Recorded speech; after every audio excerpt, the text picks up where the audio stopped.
आप देख रहे हैं आर्य न्यूज़। मैं सेजलता।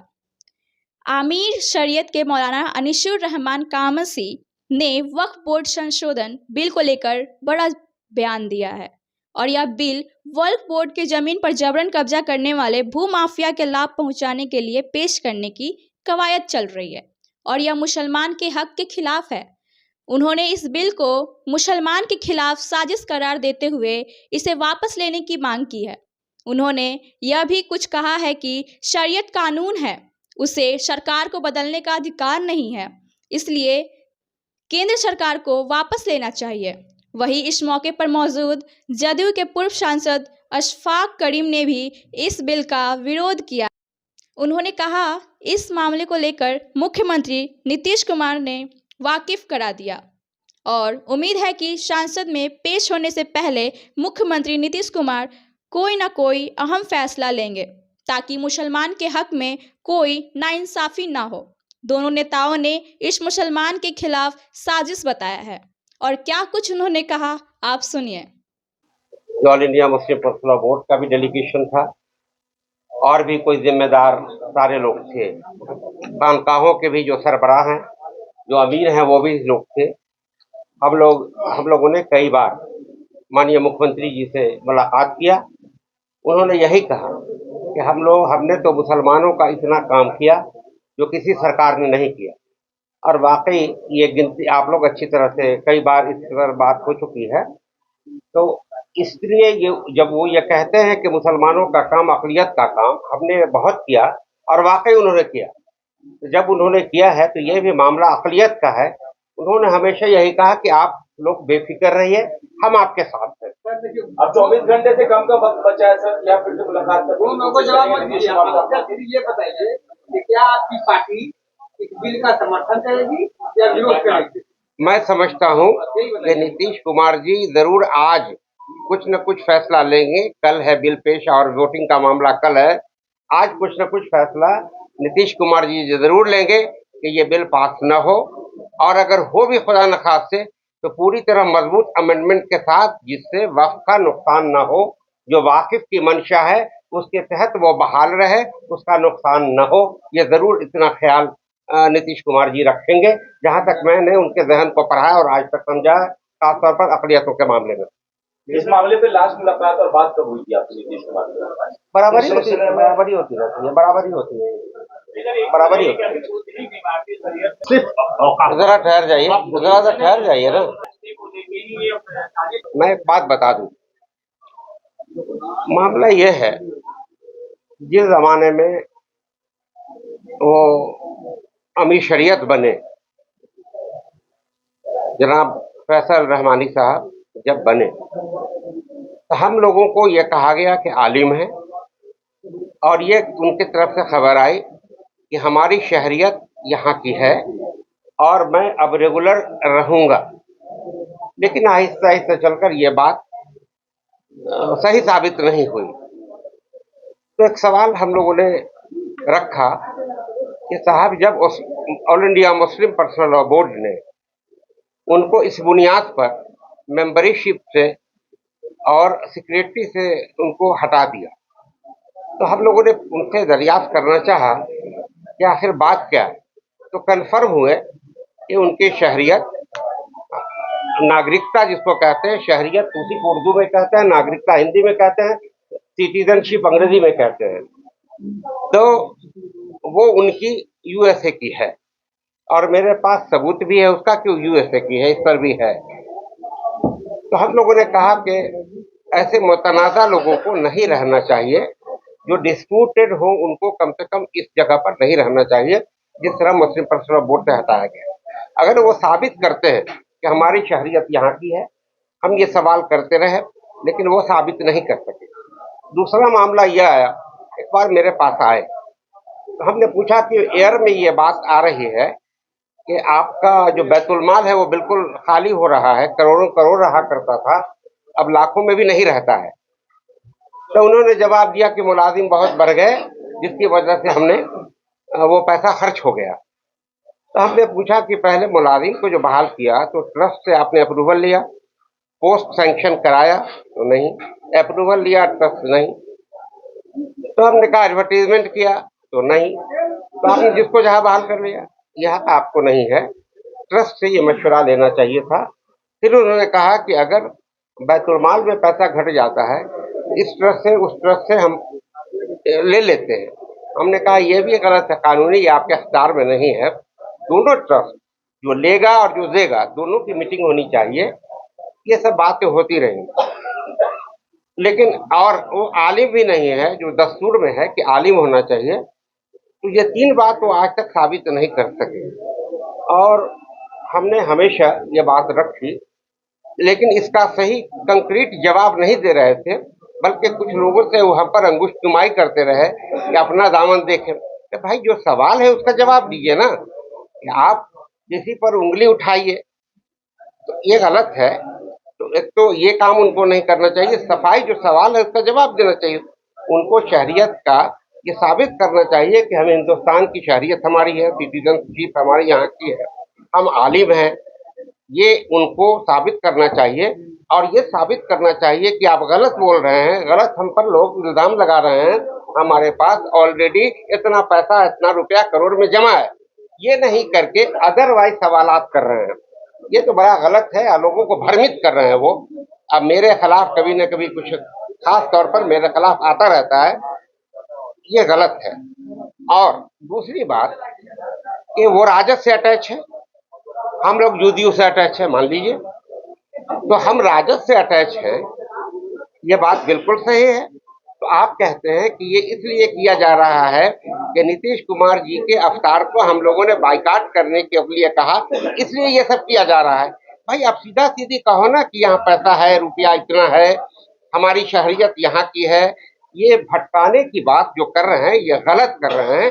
एक अमीर शरीयत को या उनके लोगों को ये बात नहीं करनी चाहिए थी। और बहुत बातें लोगों में गलत गोई उन्होंने फैलाने का काम किया हम लोगों के खिलाफ। बड़ी मजबूती से एक बात कहना चाहते हैं कि जो राजद से अटैच है वो सुबुकदोश हो जाएं, हट जाएं सारे ट्रस्टी, तो वो हट जाए। पूरे जो वोट देते हैं अमीर शरीयत को चुनने के लिए, उससे वो हट जाएं, शूरा से वो हट जाएं, और जदयू के जो लोग जुड़े हुए हैं वो सब हट जाएं। एक बड़े उलमा कराम के हाथ में हमारा शरिया को दे दे, न जदयू के लोग रहो न राजद के लोग रहे आप, और आपको तो ऐसे ही हटा दिया गया। आपको तो खुद से हट जाना चाहिए था। हम अपने दावे को वापस ले लेंगे, आप हट जाओ, हम हट जाते हैं। आप एक उलमाओं के हाथ में दे दो हमारी शरीयत। अगर भाई मैं इतना ही बोलिए सर। खुल के तो कह रहा हूँ कि चोरी या डकैती का मामला नहीं है। जो लोग सरबराह हैं वो कहाँ खर्च किए, आज कितना है, वो सबूत दे, मैं ये कह रहा हूँ। सर एक मिनट, 9 अक्टूबर 2021 को सरकार ने कराया था, लॉ एंड ऑर्डर वो मेंटेन करती थी, लॉ एंड ऑर्डर तो सरकार के पास था, लेकिन जो वो यकीन किया हम लोगों ने, यकीन किया उनके कहने को कि जो आदमी अमीर शरीयत के लिए आ रहा है वो तो सही बोलेगा, वो यकीन किया हम लोगों ने। डॉक्यूमेंट नहीं आप लोगों ने, ये जो भाई अब इसके लिए भी अब ऐसा है कि ये लोग नहीं डॉक्यूमेंट नहीं मांगे, उन्होंने कहा उस पर यकीन किया हम लोगों ने। ये तो सही बात बोल रहे हैं ना। उनका सिटीजनशिप इंडियन नहीं है, वो आलिम नहीं है। ट्रस्ट से उन्होंने जो भी आमद व खर्च किया उसकी मंजूरी नहीं ली, ये सब तो कानून के खिलाफ है। इसलिए इन लोगों ने उनके खिलाफ प्रस्ताव पास किया और उनको अमीर शरीयत के पद से हटाया। अब आप भी लोग सोचिए कि जो आदमी अमेरिका का शहरी हो, वो यहाँ के लोगों का अमीर बन जाए और वहाँ वो मुलाजमत भी करता हो एक कंपनी में, ये ऐसा कहीं हो सकता है? नहीं हो सकता। वो भी दावा कर रहे हैं, दावा नहीं कर रहा है, बल्कि ट्रस्टी ने इनको बनाया है। वो कहते हैं हम नहीं बनाए हैं। जबरदस्ती का। देखिए आपसे एक सवाल मेरा नहीं, वो जवाब मैं देता हूँ। देखिए हजरत हमानी साहब ने, मेरी बात सुन लीजिए, इस बात से मजबूत बात। मौलाना हजरत मोहम्मद वली रहमानी साहब रहमतुल्लाह अलैह ने ट्रस्टी बनाया, ट्रस्ट उनके जमाने में बना, उन्होंने ट्रस्टी बनाया, और उन्होंने कि जितने भी क्या कहते हैं ये शूरा हो, वो बनाया उन्होंने। और जो भी हॉस्पिटल का या टेक्निकल इंस्टीट्यूट का था, ये सब उन्होंने ही बनाया था, उसमें मैं शुरू से हूँ। लेकिन मैंने उनसे कहा था, जब उनकी उम्र हो रही थी, तो मैंने कहा कि आप अपने साहबजादे को नायब अमीर शरीयत क्यों नहीं बना देते हैं? तो उन्होंने कहा कि नहीं नहीं, आप गलत कह रहे हैं। और इसका सबूत है कि उन्होंने अपनी जिंदगी में अपने किसी बेटे को इमारत शरिया का एक मेंबर भी नहीं बनाया। ये इस बात का हर आदमी, हर बाप अपने बेटे को जो सलाहियत का होता है उसमें आगे बढ़ाता है, लेकिन उन्होंने एक मेंबर तक नहीं बनाया अपने बेटे को अपनी जिंदगी में, और उन्होंने हमें मना कर दिया, नहीं नहीं ये मत भूलिए। अब इससे ज्यादा हम क्या कहें? देखिए, सबसे पहले तो मैं आप सबका इस्तकबाल करता हूँ कि आप बहुत ही थोड़ी सी मुद्दत पे खबर करने पे आप यहाँ आए।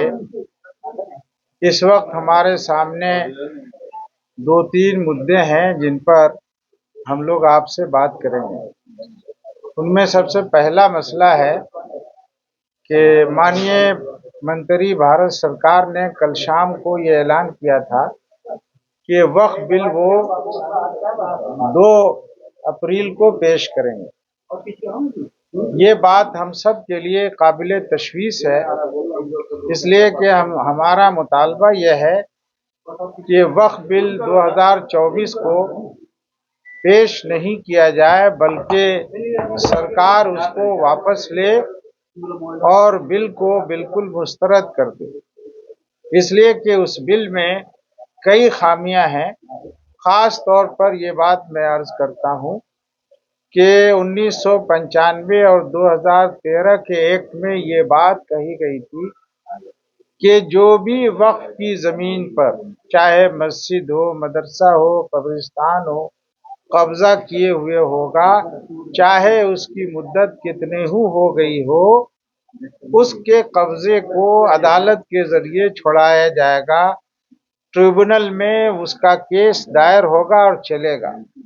लेकिन इस बिल में जो 2024 में है, उस कानून को बदलकर जितने कब्जा किए हुए हैं भूमि माफिया, उनके हक में ये कानून बनाया गया है कि जो कोई भी 12 साल या उससे ज्यादा से किसी भी वक्त की जमीन पर कब्जा किए हुआ होगा, वो जमीन उसकी होगी, उसके खिलाफ कोई मुकदमा नहीं सुना जाएगा।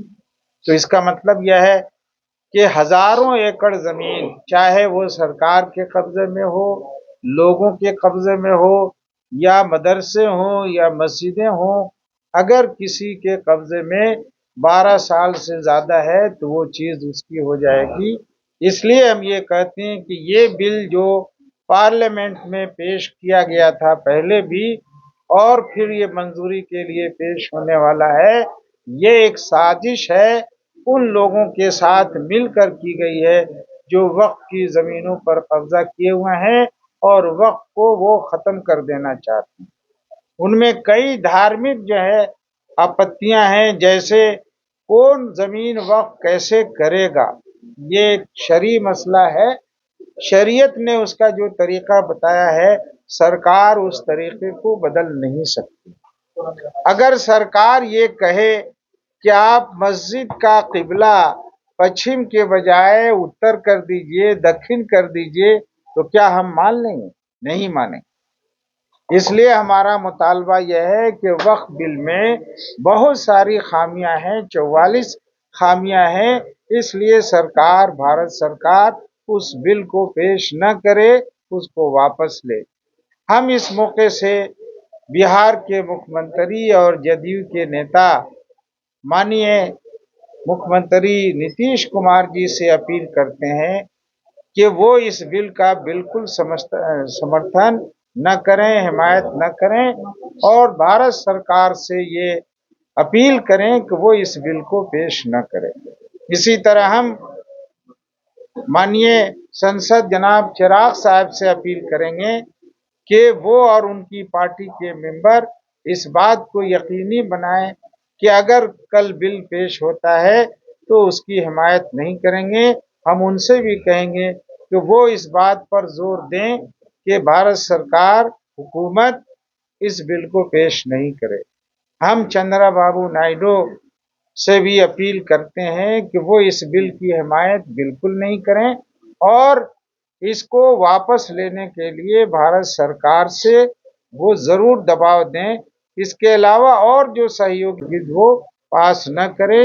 ये मुसलमानों के धर्म का सवाल है और इसका ताल्लुक अगर एक बार एक धर्म की चीजों पर कब्जा हो जाता है तो दूसरे धर्म की चीजों के लिए भी सरकारी तौर पर कब्जा करना, उसके लिए कानून बनाना आसान हो जाएगा। ये एक मुद्दा था जिस पर मैंने ये बात करनी जरूरी समझी और हमारा मौक़िफ़ साफ है। हम बहैसियत अमीर शरीयत इमारत शरिया फुलवारी शरीफ पटना और इस हैसियत से भी कि ऑल इंडिया मिल्ली काउंसिल के हम कारगुजार सदर हैं, आप सब से ये अपील करते हैं कि हमारी ये बातें न सिर्फ भारत सरकार तक बल्कि बिहार सरकार और चंद्रबाबू नायडू और दूसरे जो सहयोगी पार्टियां हैं उन तक आप जरूर इस बात को पहुंचाएं।